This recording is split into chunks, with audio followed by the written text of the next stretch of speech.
My name's Graham, and I'd like to talk about toxic masculinity and the impact that that has on men and women, has on all of us actually, and it's a very it's a real problem. And it's not so much toxic is the problem; it's the label that is actually really causing a problem.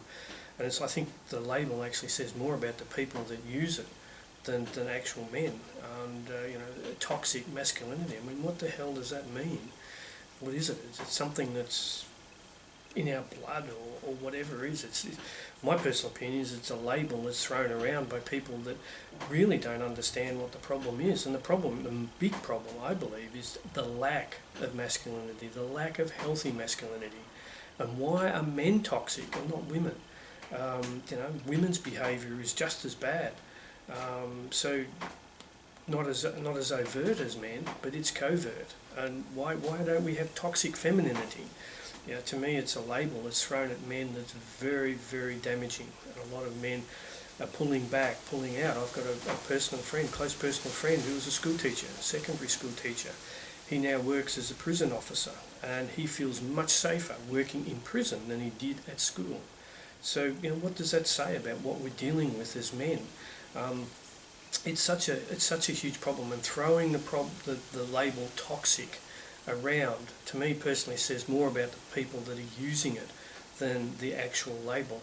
Men are really struggling, they're suffering. When you look at the statistics, men are 90% of workplace deaths.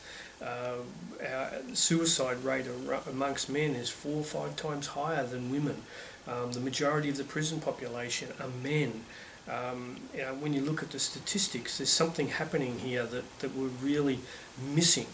And it's not toxic masculinity, it's the lack of masculinity. And throwing the label of toxic around is, I believe, is really damaging. And personally, I think it says more about the person that's using that label than actually what they're trying to say. And if there's an issue around masculinity, label it.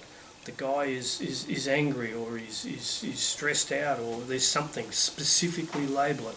When you use the word toxic, it's just across the board and really doesn't mean anything. It's just slandering men, slamming men for no reason. And if there is a reason and a man needs to be pulled into line, label it. Be direct, blunt, not throw a label around like toxic masculinity, which drags everybody into it.